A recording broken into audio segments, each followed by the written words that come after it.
For those of you that watched my first video, you know that I love driving my Jeep. And while there are things that I hate about it, because no vehicle is perfect, those are just slight constructive criticisms.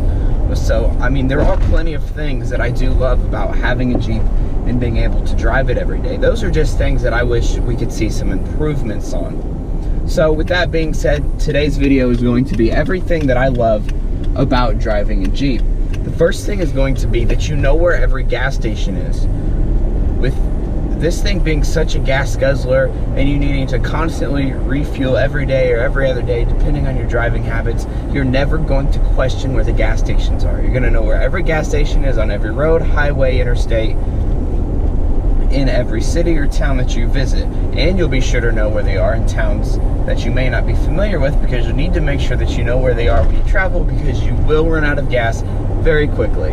The next thing that I love about having a Jeep is the fact that if you don't have any friends, the moment that you buy one, you instantly have one, or multiple. Everybody with a Jeep then becomes your friend, and that's sort of relieving, because you don't have to worry about finding any real friends, because you have fake ones that drive Jeeps. You're required by law, I think, to wave at every single one that you see, and if you don't wave, then well, then you're not friends anymore. That's sad for everybody, and you should probably get rid of your Jeep and never talk to anybody again. But on the bright side, at least you have other friends that will probably forgive you and will still wave at you every time you pass them in your Jeep. The third thing that I love about driving a Jeep is the fact that it is a manual convertible, so the top comes off.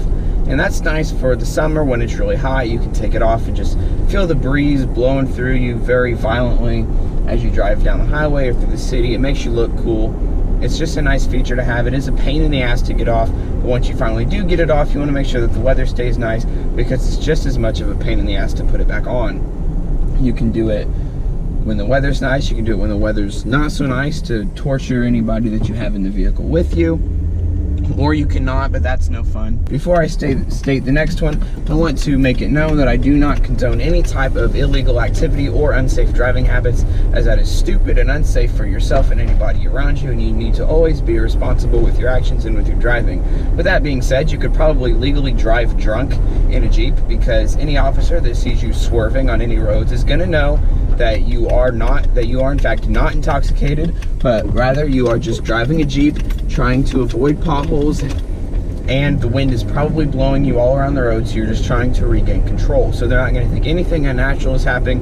They're going to let you keep driving, and everything is going to be okay. One of the most redeeming qualities about driving a Jeep is the fact that it is big enough to live out of. Yes, that is true. If you find yourself homeless or you need a place to stay, maybe your ride fell through, you're out camping and the weather turns bad, this thing is big enough to sleep too.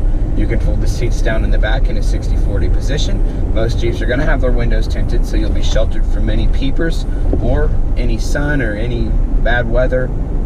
You're going to be pretty shielded. You'll probably hear all of it outside, because this thing is terrible with outside noise, but you will be comfortable sleeping in the back of your Jeep. You'll be safe, and everything will be good to go. In the morning, you can roll out just like a mini RV. Another reason why I love driving a Jeep is nobody is ever going to ask you what you drive. Every Jeep owner is inherently a prick, so they're going to know just by the aura that you give off and the way you carry yourself that you drive a Jeep. If they do ask, you're going to look at them with a smug grin and answer with every single part of your Jeep that you've added on, in addition to the name, year, make, and model of your vehicle. It is something that is very annoying for the rest of them, but it will teach them not to ask again, because they now know what you drive and realize that they probably shouldn't have even asked in the first place. If you've seen my previous video, you know that the driving characteristics of this thing are terrible.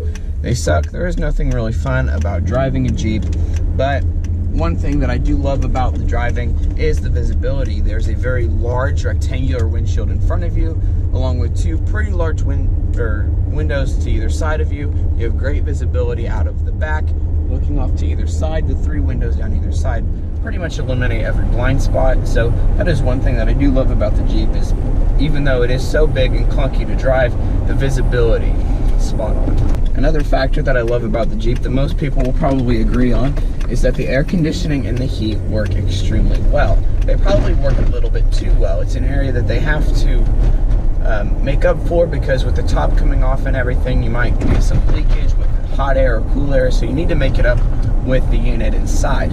Now, if you're using the heat, you will probably notice that your clothes will begin to become part of your skin. It does get very hot very quickly, and you have to be careful when you're using it to watch it, because otherwise you will get uncomfortably hot and start sweating, and that won't be fun for anybody. Adversely, if you're using the AC, now it gets ice cold, which is very relieving on a hot summer day, but it also sometimes gets a little bit too cold, and that's just something that you have to be aware of when driving a vehicle like this.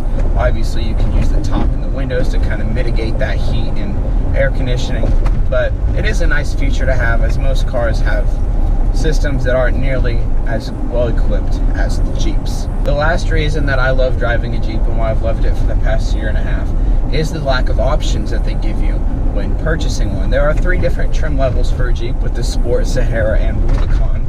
And while that is standard for most vehicle manufacturers to give you just a couple of different options that offer some different features, Jeep has done a very nice job of picking out very minor things to differentiate each trim level.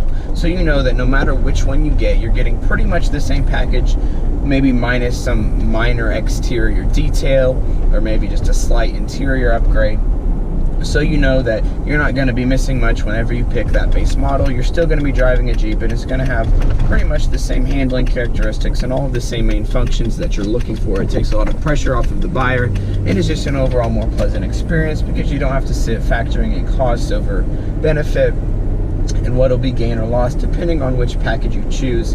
It is a pleasant thing to do, and overall it just enhances the experience for you. If you guys enjoyed this video, please be sure to click that like button, leave a comment down below and let me know what you think. Let me know what you might want to see in a future video as far as reviews are concerned, or any other type of video involving my Jeep or any other vehicle.